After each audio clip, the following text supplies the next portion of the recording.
Hello and welcome to another episode of Film Freakz with a Z, the podcast all about movies, possibly ending in a Z, not yet, but maybe sometime in the future. Hey, if you want to join in on the fan vote, make sure you get your movie recommendations in. The fan vote usually happens after or during Tay's recommendation episode. So new movies actually get put to the top of that list. So you can join the ranks like Coco, who recently suggested a movie. So his movie is going to be in the next vote. What about that? But if you want to put a movie in for the recommendation, just go ahead and leave a comment on the latest episode of Film Freakz with a Z on YouTube, or you can talk in my Discord section, my movie review section on the Discord, or you can send us an email at ff.filmfreaks with a Z at the end at gmail.com. Without further ado, let's go ahead and introduce ourselves. I am YemmytheFerret. Who am I here with? Brady Waffle. Amation. And just callous. And also, let me make a clarification. This is for today, not Film Freaks, but actually Film Comrades with a Z. Film Comrades. That's Yeah, right. comrades. Yes, quite. This is the first time in a while that we haven't had something to talk about before the podcast starts. Yeah. So Greedy, why don't you go ahead and just start us off? Alright, so I recommended Enemy at the Gates from 2001. It is directed by Jean-Jacques Annou, and they also wrote it, and Alan Goddard wrote it. Stars are Jude Law, who plays the Russian sniper, Ed Harris, who plays the German sniper, Joseph Fiennes as Commissioner Danilov, and Rachel Wesk as Tanya, and Ron that's about Perlman. Ron Don't Perlman. Don't forget about Bob Eva Hoskins. Right. Bob Hoskins. There's some. yeah. I didn't even notice there were some big names in this one that I didn't even think about. A little synopsis. It's real short. A Russian and a German sniper play a game of cat and mouse during the Battle of Stalingrad in World War II. So I'll start off the conversation, and I would like to start off with, growing up, I was a big Call of Duty fan, and within like the first 15 minutes, I was like, wow, this is where Call of Duty got all this stuff at. Because there's Call of Duty, and then the World at War, and there was all kinds of Call of Duty nostalgia in here. What do you guys think? Yeah, basically the first three Call of Duties is basically what this movie is. Yeah. Yeah, the Russian Finest Hour was like the first console version of Call of Duty, and like the entire first part of that Russian campaign is just this movie pretty much. And then the original Call of Duty, of course, it has like the same entrance, and it even the original Call of Duty has like the part where the soldiers are being gunned down by their own troops, And then obviously World at War has that huge level where it starts with the dead bodies in the fountain, which is pretty much taken from this movie as well. But I wouldn't say taken. I would say inspired by, for sure. Yeah, that scene specifically gave me the vibes of that mission in particular in Call of Duty. Did you guys notice that the grandfather of the kid looked like Reznov? No? Okay. No, don't remember. I Sorry. haven't ever played the Call of Duty games, so Well, he kind of looked like him. Maybe that's where they got his design from. Inspired by. inspired by. Well, speaking of the opening scene, I mean, this is how you do a movie opening. I loved the whole opening scene. It's like very, very intense. Like it really does a good job of like pulling you in and like just keep. Oh, Callus, you cut out. Hello, can you hear me? I can hear you now. You cut out a few seconds ago. Oh, Start off I was as just intense. I was just saying like the opening scene is like very intense and I forgot what I said. Well, Yeah, I guess, I do. Yeah, Yeah, I do agree. It's very intense, and it really does show like how desperate the Russians were, like, and how brutal they were too. Guys are retreating because they have no chance against the German front line, and they're shooting their own teammates. They're shooting their own guys. It's crazy. Yeah, who killed more Russians, the Germans or the Russians themselves? Russians did. Yeah, I would say Stalin takes the Stalin, cake definitely. on that one.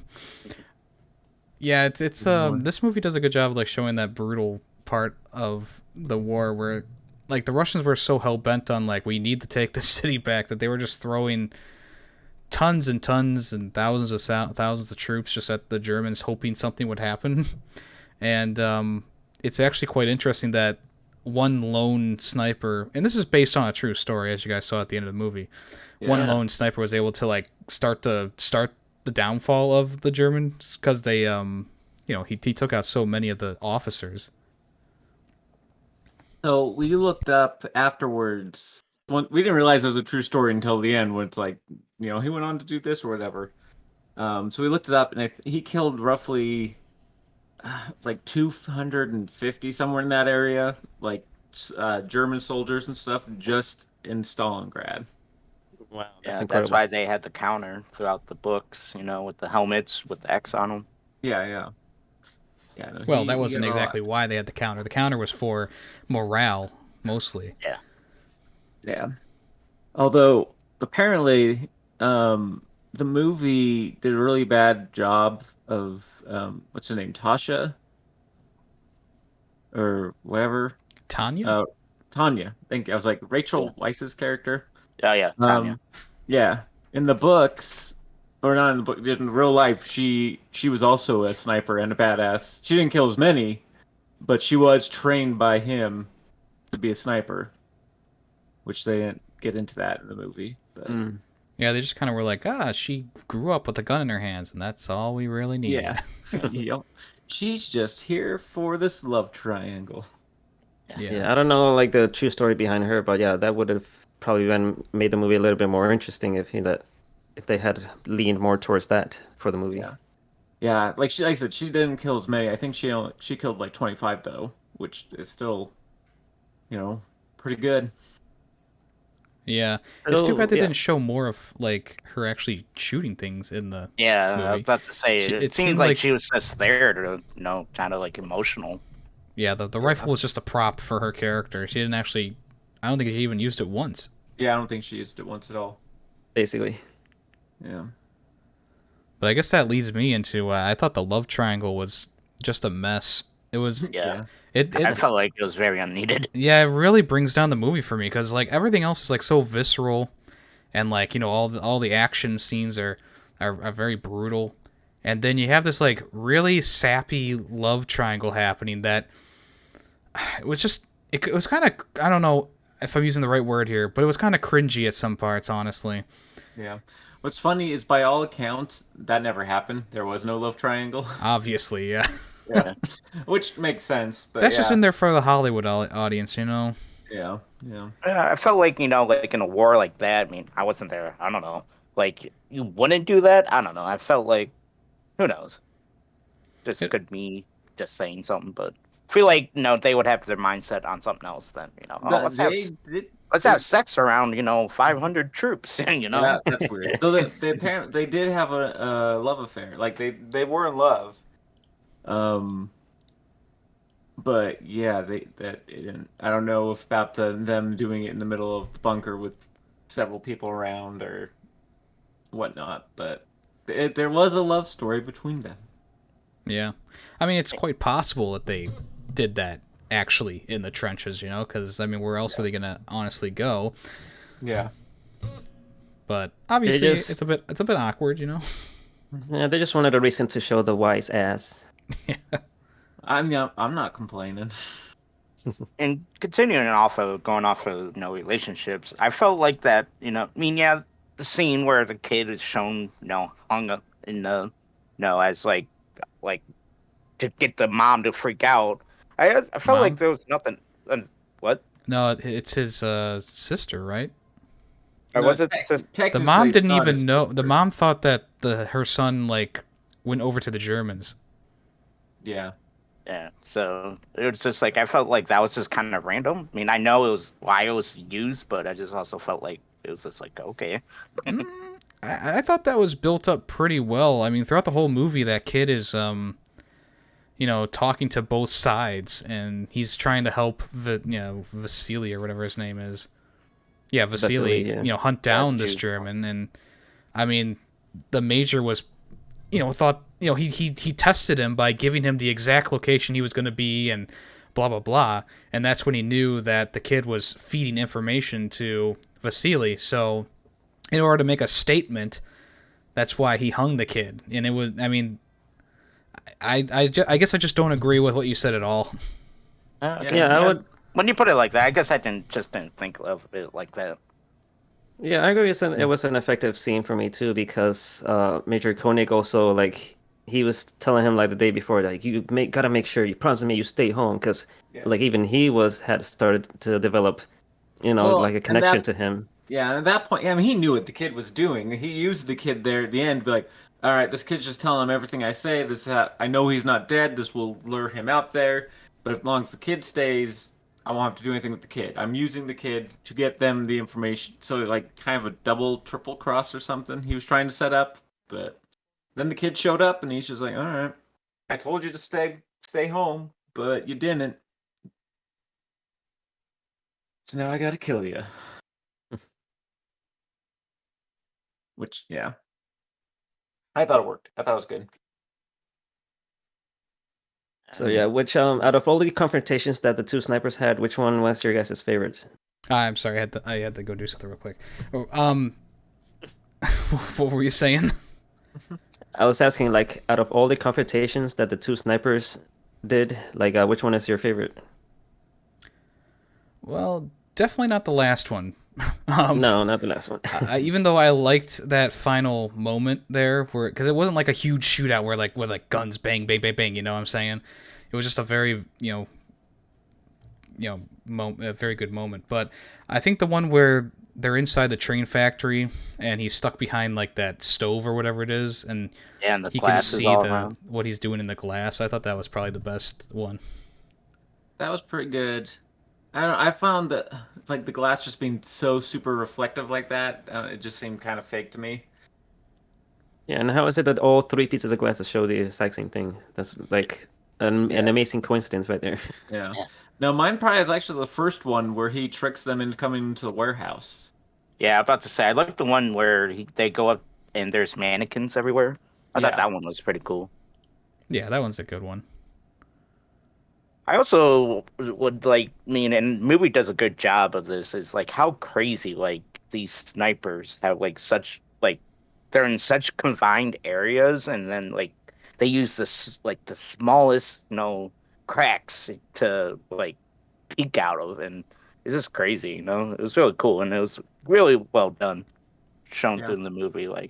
At the end, the guy's literally laying against a dirt pile, or a bunch of rocks, and it was just crazy. Yeah, they definitely did a good job of showing how much patience a person needs when doing these things. And I think one of the most interesting parts is when Vasily just falls asleep on watch. And that's what I was going to bring up. It's funny how he was just he fell asleep. Oh, he was up all night before. Yeah. And then the other guy just turned him around, and he still just stayed asleep.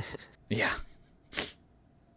But that's a pretty good moment too, because you're like, oh, he's figuring out that he's out there, but he was asleep that whole time. Yeah. And it's also kind of cool of the mind tricks and the traps that they set up, the mannequin, laying down with the real gun, or the dead German, sitting on the balcony, and then he was like, oh, well, I'm just going to move him now because they think he's a dead guy, because they're going to get you, because they took that route, I want to say multiple times. So they think that, oh, I'm just going to walk on through, nothing.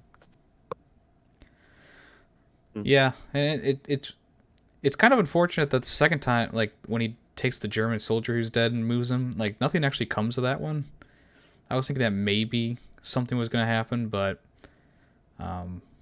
yeah, it was because the kid set him up to have Vasily go around behind him with that other guy. I did also like the one with Ron Perlman. That scene where that was a good one. Ron's gonna go first, and he takes the shot to his face. Yeah.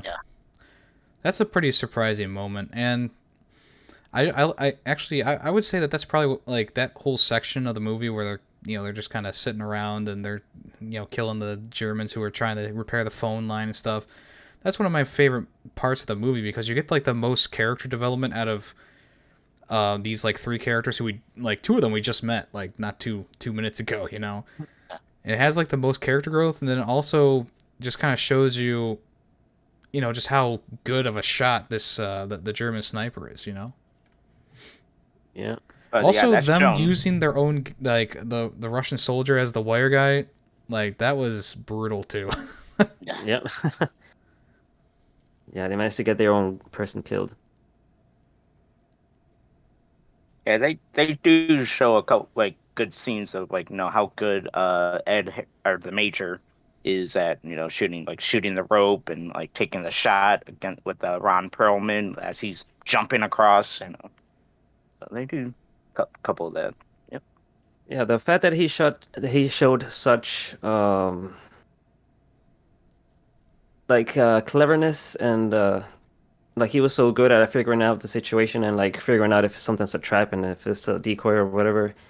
Like the fact that he's so clever is why I had like such a huge problem with the final scene because that to me it just didn't seem like something that he would do after just being so clever the entire movie and just like at the end just walking out there like that.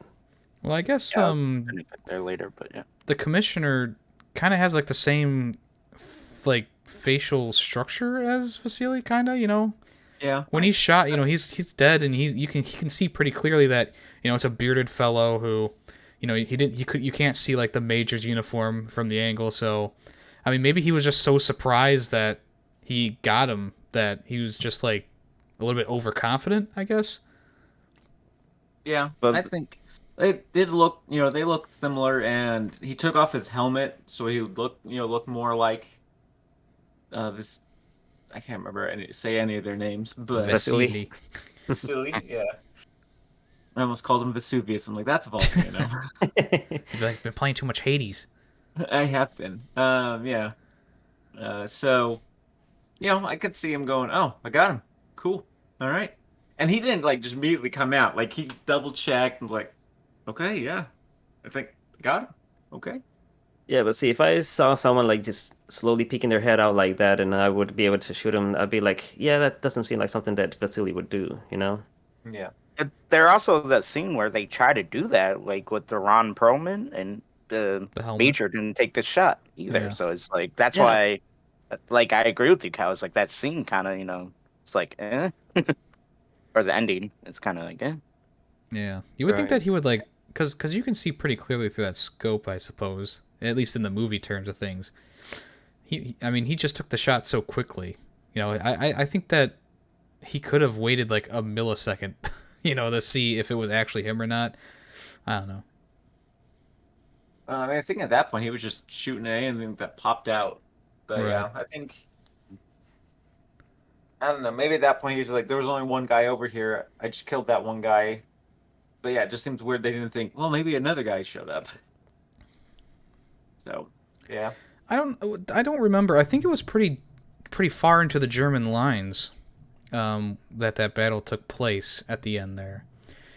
Because you had to go through all the the German front line and stuff like that with the dead bodies, and I think it would make more sense that he didn't think that there would be anyone else at that point, rather than during the train station scene where there was like 2 extra people who showed up there. So moving on, what do you guys think about the commander, the guy with the glasses, Danilov, I want to say his name, Joseph Fiennes? The commissioner. The commissioner, yes. What do you guys think about him and his acting? It looks like he has eyeliner on the entire movie. It Yeah. does, yeah. I don't know. I thought he did fine. Yeah, I'm not a huge fan of Joseph Fiennes or whatever his name is, and on the same line, I'm also not a huge fan of Jude Law. I mean, they did the job, but there's something about the commissioner's, like, his facial hair looks super fake, and like I said, it looks like he has makeup on. I mean, it's obviously just his natural eyes, but I mean, he's so distracting in the movie. Like, out of everyone in this movie, even Ron Perlman seemed kind of natural in it. The commissioner stood out like a sore thumb.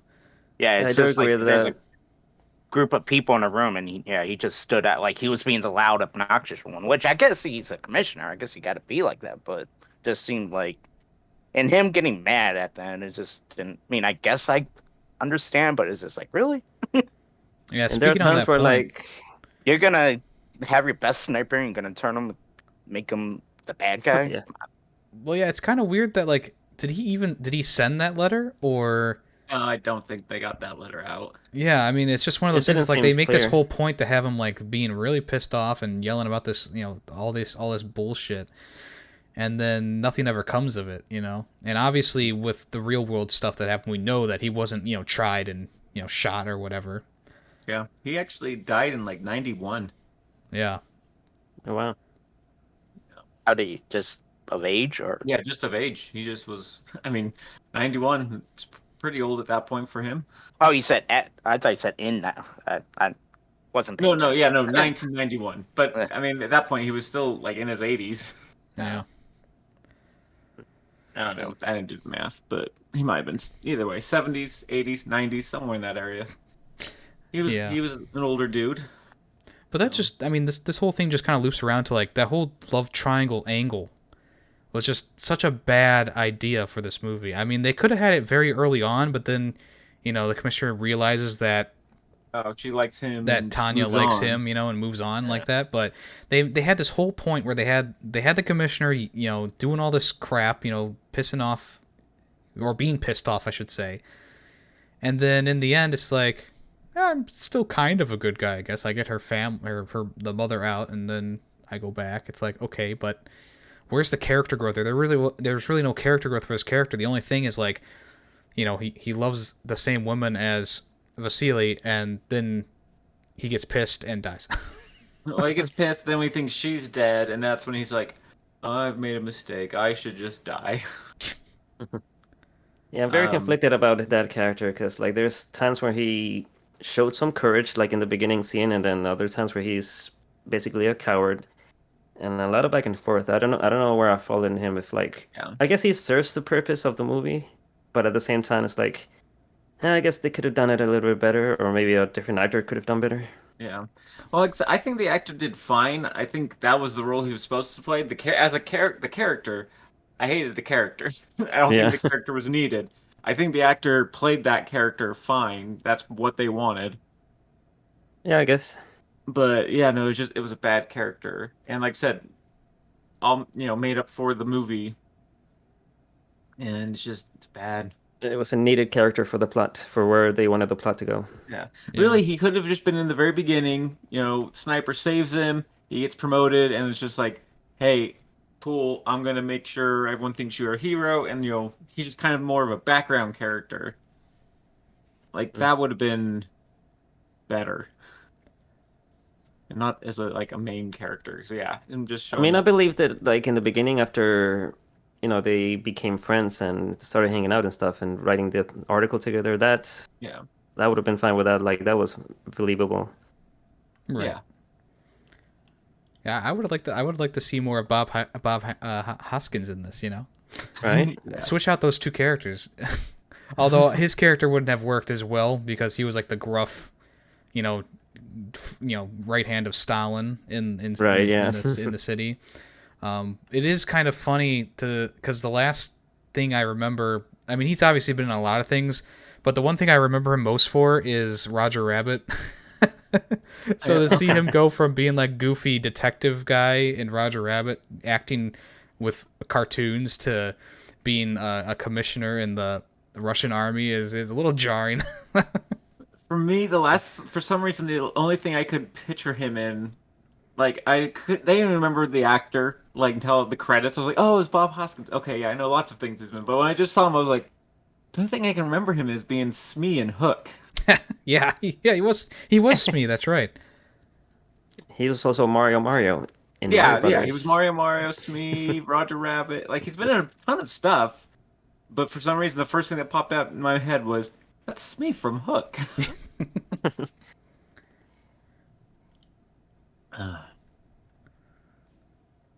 So going back to that Go ahead. beginning scene, in the fountain where he's sniping all the all those people. I thought that was like a very well seen, like very cool.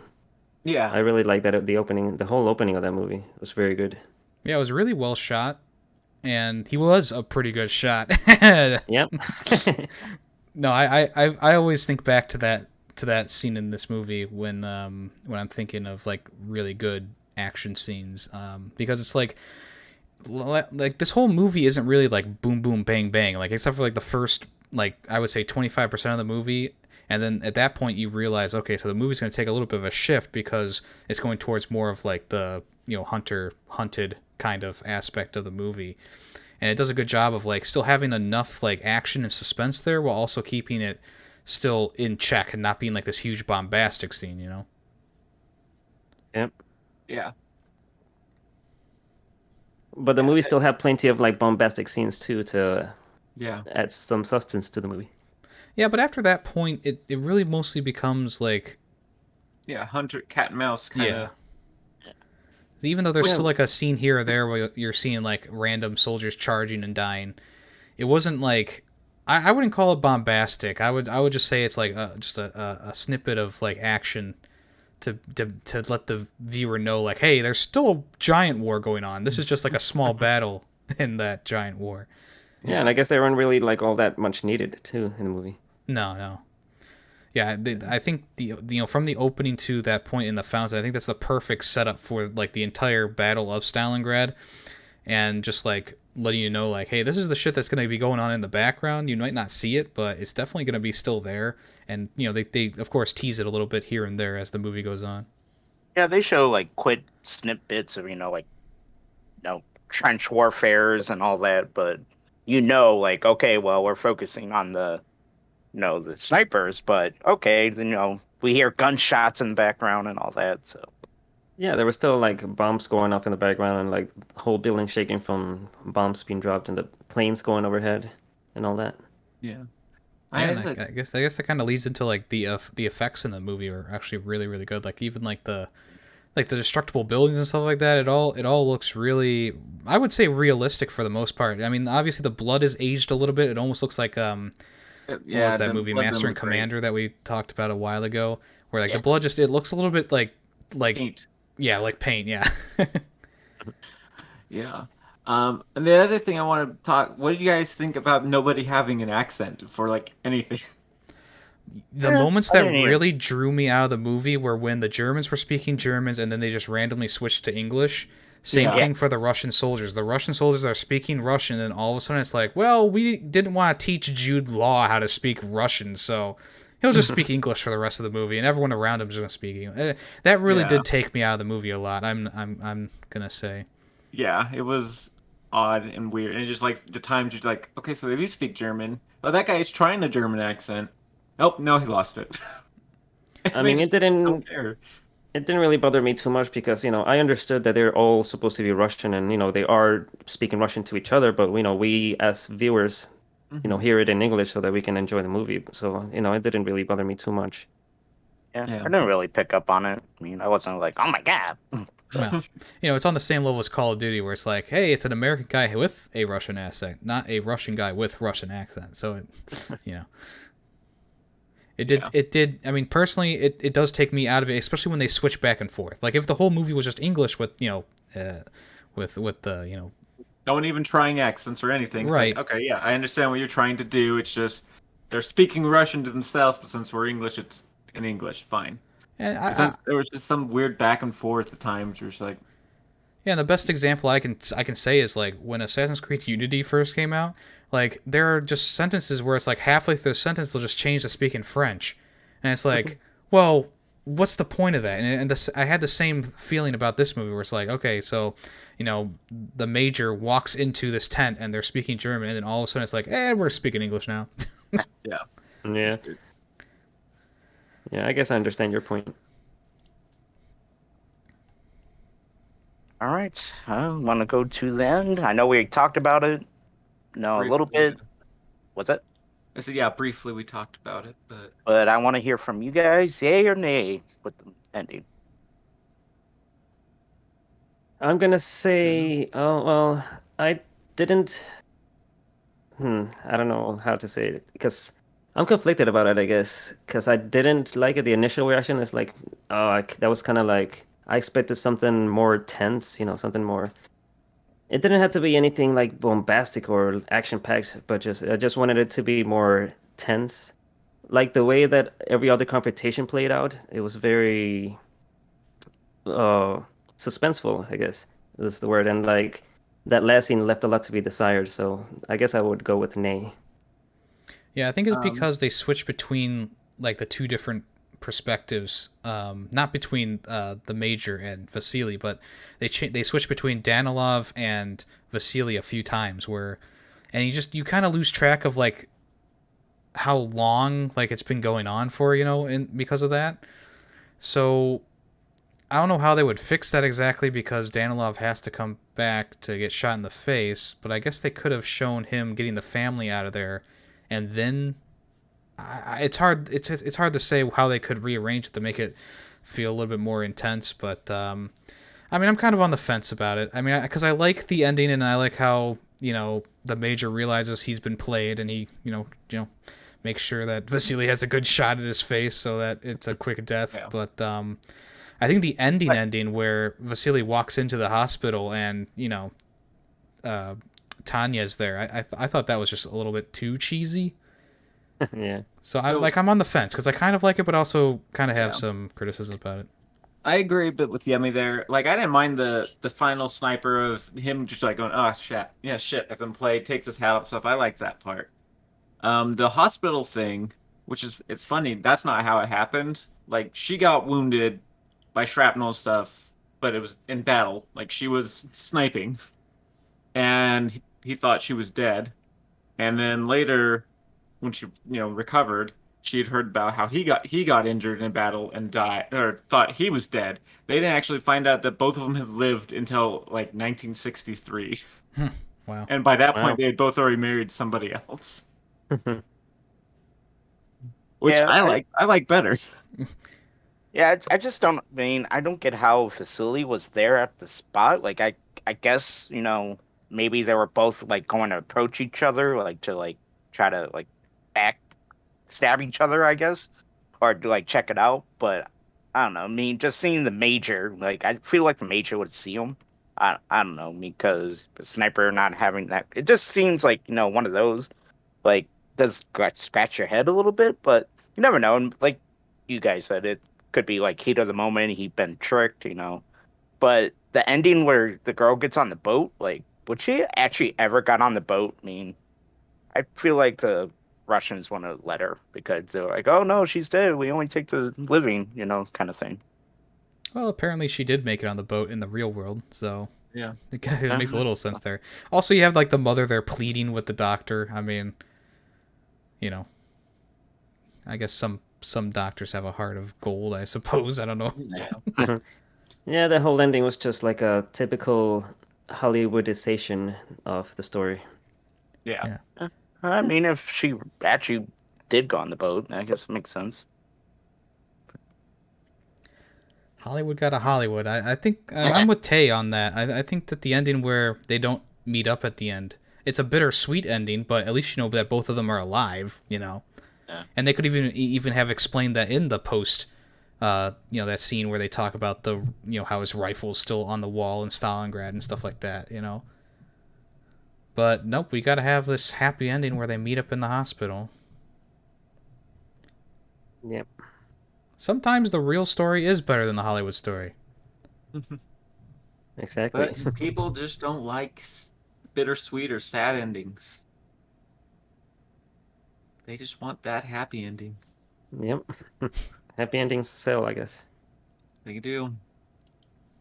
That's why most movies that try to not do a happy ending, the critics or the test audiences all go, no, make it a happy ending, and then they have to refilm stuff.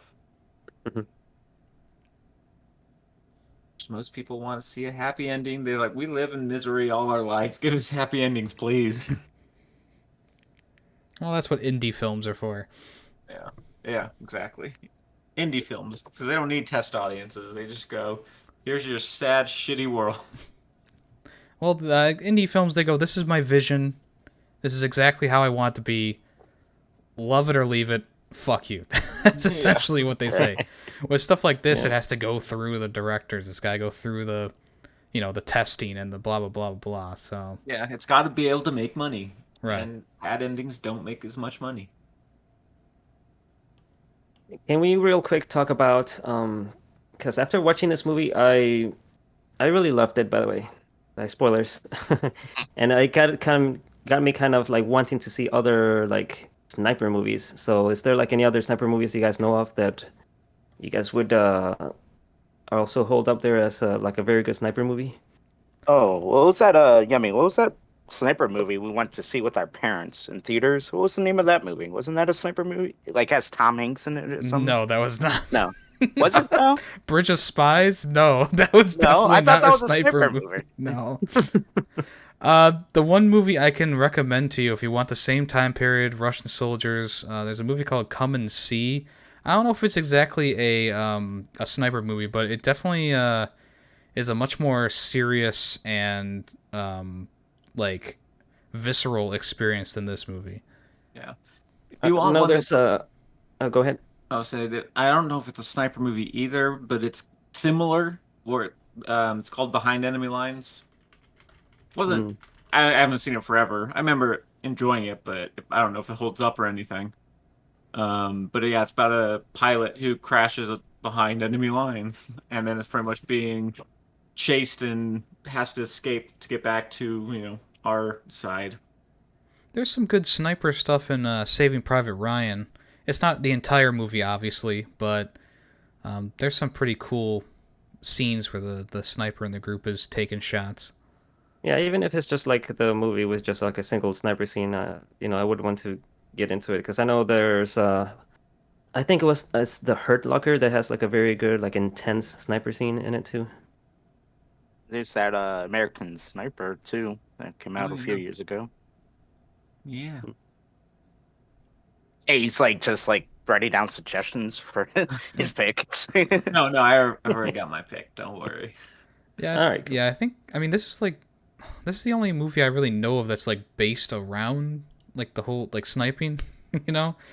There's a lot of other movies that have like parts like I already discussed, but I think this one does the sniper stuff pretty good, and it's pretty accurate to tactics during World War II. So, but like I said, the only movie that I would say is like if you want Russian and you want like a heavier story and a much more visceral experience, it would be Come and See. It's about like a boy who lives in a town and he goes to the war and then he comes back and the town's been like burned down to the ground. It's a heavy one. I definitely wouldn't recommend it for the podcast because I think that conversation would be too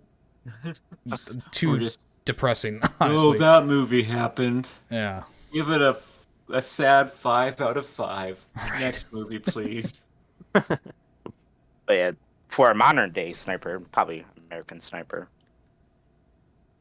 That one's based off a true story as well. I think doesn't Black Hawk Down have a pretty good sniper section in there? I think so. Ooh. Isn't that like because wasn't the DVD cover like a sniper scope on the main actor? I don't remember. It's been maybe I'm thinking of one of the Bourne movies. Yeah, that sounds that like was a Bourne. Yeah, it sounds like Jason Bourne. Oh my God, it's Jason Bourne. All right. Anything else, gentlemen? I think I'm good. I think I'm good too. Yeah, I'm good. All right. Well, the person who picks a movie always starts off with the review. So Enemy at the Gates, I really, really enjoyed the beginning and the introduction into the movie. Like I said earlier, nostalgia into like the Call of Duty games and just brought everything back. And it was very intense. And I just loved, the atmosphere and like all the so what I'm trying to like the representation of like what snipers actually did, how long they sat there, like the smallest crevice they're trying to look through, and just their mindset and like the games that they played. I thought it does an excellent job of representing that. The middle of the movie does kind of slow down. Did kind of get a little like, all right, let's go back to, the snipers. The love story was a little cringy, as Yemi said. And the ending is also, I would have liked to see a different ending, or maybe like an alternate ending would have been kind of cool. Um, but that being said, I will give this movie a 4 out of 5. Alrighty. I personally would say this movie is 50% good and 50% like why.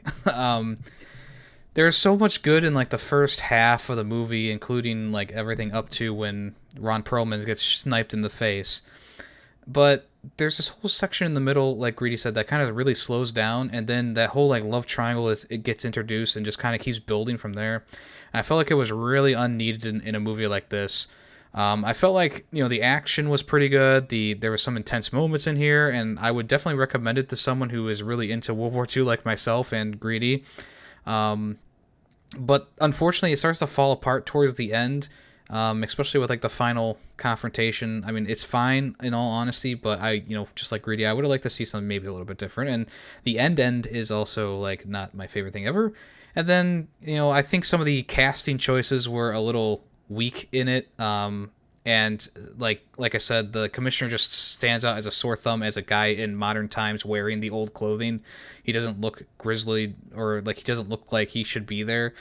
He looks like he's from the future and just like playing a part, And also like the switching of like the accents and from German to English or Russian to English just in the middle of a sentence or in the middle of a scene doesn't mesh well with me either. It does take me out of it. So all in all, I'm going to give it a 3 out of 5. For me, I thought it was an enjoyable movie. There was a few things that discussed, kind of took me out, like the accents just randomly coming and going, and there was a few scenes that were meh. But there were a lot of good scenes too, and I liked a lot of it. Basically what you guys have been saying here. But overall, I'd probably give it a 3.5 out of 5. All right, so yeah, like I said earlier, I actually really enjoyed the movie. The things with the slow parts in the middle and like the love triangle, that didn't bother me too much because as soon as I realized that was happening, I was like, oh, okay, so yeah, this is just like a Hollywoodization of the story. So I'm like, I was kind of like able to just kind of put it out of my mind and not let it bother me, and I was just okay. Let's get on to the next confrontation, and just waiting for the moment of the next sniper battle to happen, and it kind of kept me going. The movie overall kept me entertained, and like I said, the final confrontation, not saying that it was a bad scene, but it just kind of left a lot to be desired, because all the other confrontations were like so cool and so tense that that one just kind of ended abruptly, and like we talked about, the Major kind of did something that I don't think he would do, considering all the things that the character has shown that he knows how to do thus far. It just didn't really make too much sense. But overall, I know I did enjoy this a lot, and I would definitely watch it again. And I would give it a 4 out of 5. All right. Wow, Ian I'm Callis. the lowest rating on Yeah. a World War II movie. Oh my god. Is Yummy the new meme? No. Wow. He just got high standards for World War movies. Exactly, that's true. it. All right. Well, what do you got for next week, Tay? 2 weeks. So, in 2 weeks. So this is a movie I've never seen. I've heard pretty good things about it, so I decided, you know what, let's give it a try. It's called The Peanut Butter Falcon, directed by Tyler Nilsson and Michael Schwartz, also written by them. Stars Zach Gottsagen, Ann Owens, Dakota Johnson, Bruce Dern's favorite, Shia LaBeouf. So basically, it's a very short description. Zach runs away from his care home to make his dream of becoming a wrestler come true. What's the name of this movie? The Peanut Butter Falcon. Okay, you're gonna type that in group chat because I'm not gonna remember that. I did actually watch this, I think like near the time when it came out. Yeah, it came out in 2019. It's been on my watch list since 2019, so Yeah, mine I'll too. finally get around to watching it. So I'll be the only one that has seen it. Okay, that'll be interesting. Yeah. One thing that I would like to mention, I don't like Shia LaBeouf anymore. Because I know you don't. he had some things come out about how he was harming dogs, and that's just crosses a line for me like no other. So I'm going to try and keep that out of my mind while I'm watching the movie. But yeah, because I used to be, I even back during when we were reviewing Fury, like I still liked him as an actor, but now it's like, Yeah. well, Is this recent? you blew it. Yeah, it's pretty. I mean, the allegations came out probably about half a year ago now. I don't remember. Well, I wish I had seen this movie before those allegations. But yeah, we'll just keep that out of our mind while we watch it, and we'll review it Well, thanks as we for do. putting it in my mind. Yeah, you put it in our mouth. Well, I have to say something because you said everyone loves Shia LaBeouf, and I was saying that sarcastically because I thought you hated him. No, yeah. I thought I might as well put it out there just so you guys know, and the listeners know. Yeah. Yes. All right. We do not condone dog beaters. Anyway, Or if you condone- guys, I don't know. if you guys don't- don't want to be spoiled for the Peanut Butter Falcon from 2019, watch it before the episode premieres in about 2 weeks, and we'll talk about it then in more detail, of course. And don't forget to put your movies in for the fan vote. Now, we haven't revealed what we're doing this week yet, but I figure we'll wait until Callus's episode to talk about it. But there will not be a fan vote for this set of episodes because we're doing something special for our episode number 50. So stay tuned for information about that in about 2 episodes. And does Exciting. anyone else have anything they want to add in before we end the show? No, I think I'm good. Go Browns for finally at football season. Almost. Go film comrades. Yes. Go Comrades. Alrighty, well, I am YemmytheFerret, and I've been here with...